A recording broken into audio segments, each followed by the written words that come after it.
Wani abu ne namiji yake dubawa kafin ya auri mace? Ya kamata mata ku fahimce ni. Na farko, namiji yana duba tarbiyyanki. You understand? Ya kamata ku fahimci namiji. Namiji za ki ga, you understand, kina posting hotonki a Instagram, a TikTok, a Facebook, kina rawa, yana liking hotonki, yana commenting, yana video da ke yana rawa. Amma in an zo magana aure, kun sha tambayan kanku cewa, kun taɓa tambayan kanku cewa me yasa baya aurenki yake zuwa ya je auri wanda ma ba a santa ba? Kin taɓa tambayan ki kanki? To yau zan gaya muku dalili. Dalilin shi ne, shi namiji yana son abun da yake da tarihi mai kyau, abun da yake da kyau, abun da yake da tarbiyya, abun da ba a san shi ba, abun da yake ɓoye, abun da yake mutunta kanshi. Ba wai abun da aka san shi ba, ba abun da ya zama na kowa ba, ba abun da ya zama public property ba. Ya kamata mata ku san wannan, very important. Kaman misali, minti ne ka siya guda biyu, ɗaya a rufe, ɗaya a buɗe. Wanne za ka ɗauka in an zo ka ajiye a ƙasa, wanne za ka ɗauka? Za ka ɗauki wanda yake rufen nan saboda kana tunanin cewa kiyashi ba su taɓa ba ko wani abu na ƙasa bai taɓa ba. Shi kuma wannan wanda aka gan shi a buɗe, ana tunanin cewa bai da kyau. To haka ma namiji yake duba mace. You understand? Shi namiji yana duba past naki, tarihinki. You understand? Su wa suka neme ki, wa kika yi mu'amala da shi, ya kike tafiyar da rayuwanki. Shin kina posting hotonki na it mean ba wanda yake iya miki magana a gidanku?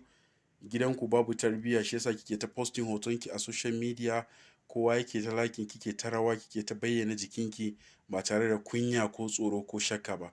To tun da dai kina posting hotonki baki da kunya, ba kya shakkan komai, kina abin da kika ga dama, haka ma yana tunanin cewa idan ya aure ki ba za ki iya jin maganar shi ba.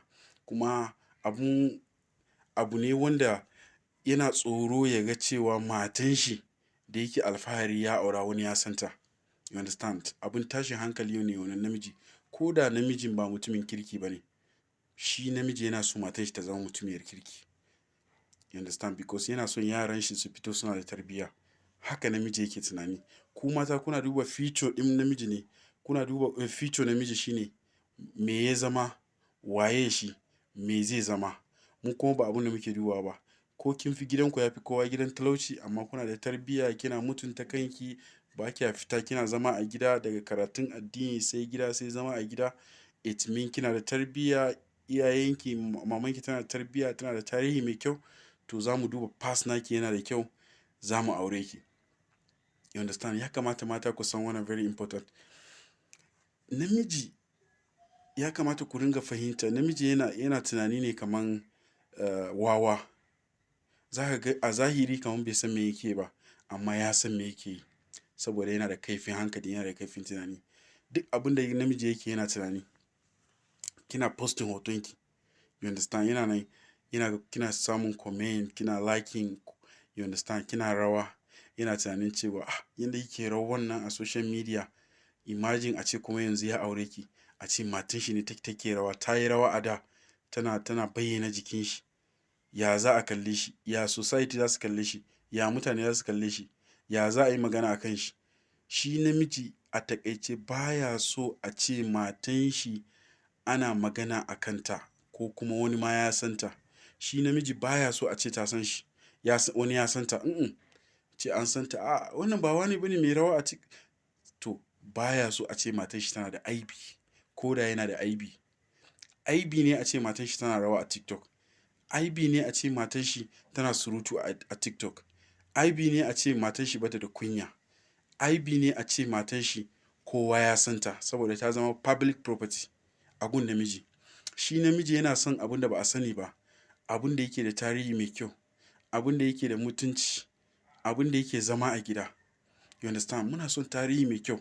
To haka namiji yake tunani. Mata da yawa ya kamata ki gane cewa za ki ga ya miki commenting ya ce kina da kyau. Irin commenting da zai miki kin sa hotonki, amma in an zo magana aure ba zai aure ki ba. Ba zai yi abun da namiji yake so, ya kamata mata ku sani. Abun da namiji yake so yana kare abun daga danger, daga illa. Misali, ƙanuwansa, namiji yana son ƙanuwansa. Ba zai yarda ƙanuwansa ta hau social media tana rawa ba. Ba zai yarda ta je tana rawa ba, ba zai yarda ba. Namiji yana son matan da zai aura. ba zai yi da matan da zai aura ta hau social media TikTok tana rawa ba, ba zai yi da ba. You understand? Ba zai taɓa yadda ba. So duk abin da namiji yake so za ki ga yana ƙoƙarin kare abun, yana protecting abun a turanci. You understand? Duk lokacin da kika ga namiji baya miki faɗa akan wayansu abubuwan da yake, to baya son ki ne. You understand? Baya son ki ne. Baya miki faɗa kina wani laifi, to baya son ki ne. Ya kamata ki san wannan very important. In dai namiji yana son ki, yana ƙaunar ki, kuma yana so a ce ya haɗa zuriya da ke, to ba zai yarda ki yi posting hoton ki ba. Ba zai yarda kina rawa ba. Ba zai yarda all the times kina social media all the times 24 hours ba. Ba zai yarda ba. Baya so ma a san ki. Yana so ki ɓuya. You understand? Duk abin da muke so muna ɓoye abun from danger. Mun san cewa duk lokacin da aka san abu, to zai iya zama dangerous a gare mu. You understand? Anything you love and you want it to last, keep it a mystery from the people. What they don't know they can never rule. Duk abin da kake so kuma kana son abin ya jima, ka ɓoye shi a gun mutane. Duk abin da mutane ba su sani ba, zai jima. Kuma haka magana yake. Duk abin da mutane ba su sani ba, za ka ga abin ya jima. Abun ba a san shi ba, za ka ga abun ka ɓoye shi, to abun zai jima. You understand? Amma duk a lokacin da ake bayyana abu, you understand, babu auren da yake saurin lalacewa kamar auren da za ka ga kana ta posting ɗin matanka a social media. Duk abin da ka yi sai ka posting matanka. Kana creating ɗin wa kanka more enemies. Kana creating ɗin wa kanka al'ainu haƙu, kambun baka ne. Akwai kambun baka, akwai masu kambun baka, ba su san ma suna da kambun baka ba. You understand? So duk abin da kake so ka ɓoye shi. In ka ɓoye shi, sai ya zama za ka ga abun ya jima. Duk abin da mutane ba su sani ba, za ka ga abun ya jima, kuma ba wanda zai rusa shi. Amma duk abin da mutane suka sani, za ka ga abun ya rushe.